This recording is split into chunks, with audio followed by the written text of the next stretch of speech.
প্রজাতন্ত্র দিবস পালন করুন।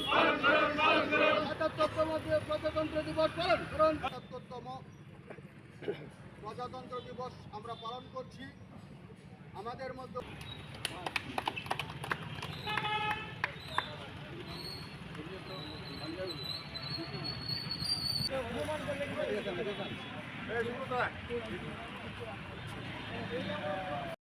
তম প্রজাতন্ত্র দিবস আপনারা জানেন, গান্ধীজির নেতৃত্বে, মহাত্মা গান্ধী আমাদের জাতির পিতা মহাত্মা গান্ধীর নেতৃত্বে, কংগ্রেসের নেতৃত্বে 1947 সালে ভারতবর্ষ স্বাধীন হয়েছিল।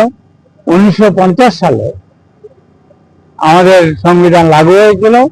এই সংবিধানের ড্রাফট কমিটির চেয়ারম্যান ছিলেন ডক্টর বাবা সাহেব আম্বেদকর মহোদয়।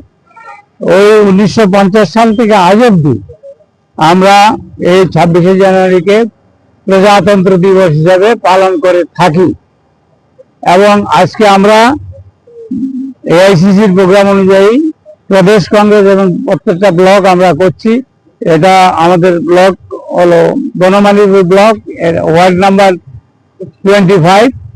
আমি আপনাদের বলছি, ভারতবর্ষের মানুষের যে সংবিধান মোতাবেক যে of the people, for the people, by the people যে গভর্নমেন্ট হওয়া উচিত, সেই সম্পর্কে আজকে কিন্তু জনগণের একটা প্রশ্ন জেগে আছে।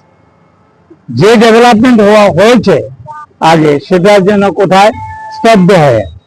আজকে আমি বলবো, বিশ্বের চতুর্থ অর্থনীতি ইন্ডিয়া, ভারতবর্ষ, কিন্তু করোনার পরে আজ অব্দি দেখা গেছে 82-83 কোটি লোককে, বিপিএল ভুক্ত লোককে এখনো ফ্রি রেশন দেওয়া হচ্ছে।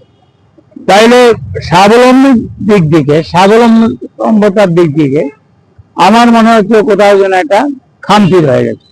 আমি অনুরোধ করব, আমরা সবাই মিলে ভারতবর্ষের সংবিধানকে অটুট রেখে, সংবিধান মোতাবেক ধর্ম নিরপেক্ষতাকে সামনে রেখে সবার জন্য ডেভেলপমেন্ট হওয়া উচিত।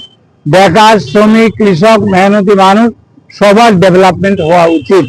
আপনারা জানেন, ভারতবর্ষে 2%-এর নিচে ধনী শিল্পপতি যারা আছে, 98% মধ্যবিত্ত, নিম্ন মধ্যবিত্ত এবং কর্মচারী বেকার রয়েছে। তাদের দিকে কিন্তু